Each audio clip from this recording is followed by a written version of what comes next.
आज हम बात करेंगे स्पाइन ट्यूमर्स के बारे में। क्या आपको पता था कि ट्यूमर्स हमारे स्पाइन में भी हो सकते हैं? हाँ, सिर्फ ब्रेन के अलावा स्पाइन में भी ट्यूमर हमारे हो सकते हैं। अब ये ट्यूमर क्या होते हैं, किस जगह पे होते हैं, उसको समझने के लिए पहले हमें थोड़ी एनाटॉमी समझनी जरूरी है। हमारे स्पाइन के अंदर पहले स्पाइनल कैनाल होती है, मतलब जो हड्डी से हमारा जो जगह बनती है इसके अंदर हमारे स्पाइनल कॉर्ड को रखा जाता है। उसके बाद वो जो स्पाइनल कॉर्ड होती है उसके चारों तरफ एक प्रोटेक्टिव लेयर होती है जिसको हम ड्यूरा मैटर बोलते हैं, और उसके अंदर फिर हमारी स्पाइनल कॉर्ड होती है जो हमारी मेन सिग्नल कैरी करती है। अगर ट्यूमर होता है हड्डी और ड्यूरा मैटर के बीच में, उसको हम बोलते हैं एक्स्ट्रा ड्यूरल ट्यूमर। अगर ट्यूमर होता है हमारा ड्यूरा मैटर और स्पाइनल कॉर्ड के बीच में, उसको हम बोलते हैं इंट्राड्यूरल एक्स्ट्रामेडुलरी ट्यूमर, मतलब ड्यूरा के अंदर पर स्पाइनल कॉर्ड के बाहर ट्यूमर। और तीसरा ट्यूमर जो हमारे स्पाइनल कॉर्ड के अंदर होता है उसको हम बोलते हैं इंट्रामेडुलरी ट्यूमर।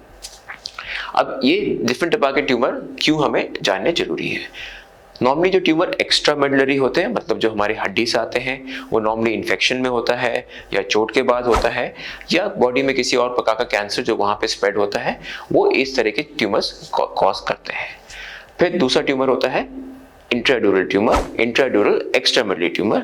ये दो मेन प्रकार के ट्यूमर होते हैं जो दो नॉर्मली नॉन कैंसरस ट्यूमर होते हैं। एक ट्यूमर है जो हमारी नस की कवरिंग से आता है जिसको हम शॉर्नोमा बोलते हैं, और एक ट्यूमर है जो हमारे ड्यूरा मैटर कवरिंग से आता है उसको हम मेनिंजोमा बोलते हैं। और मोस्ट केसेस में इन ट्यूमर को आप निकाल के एक क्योर दे सकते हो। जो हमारा तीसरा प्रकार का ट्यूमर है इंट्रामेडुलरी ट्यूमर, ये सबसे रेयर ट्यूमर होता है और सबसे कॉम्प्लेक्स ट्यूमर होता है क्योंकि ये स्पाइनल कॉर्ड के बीचों बीच होता है।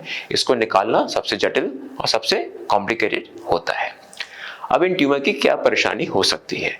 ट्यूमर अगर हमारे बाहर से दबाव दे रहा है तो हमारे हाथ पैरों में वीकनेस आ सकती है, हमें चलने में परेशानी आ सकती है, हमें पेशाब कंट्रोल में परेशानी आ सकती है। और अगर ट्यूमर स्पाइनल कॉर्ड के अंदर है तो हमें विभिन्न प्रकार की परेशानियां जैसे कमजोरी, हाथ पैर में सेंसेशन लॉस होना, बैलेंस में परेशानी, ये सब चीजें आ सकती हैं। इन सब ट्यूमर्स की डायग्नोसिस हम एमआरआई के साथ ही कर सकते हैं।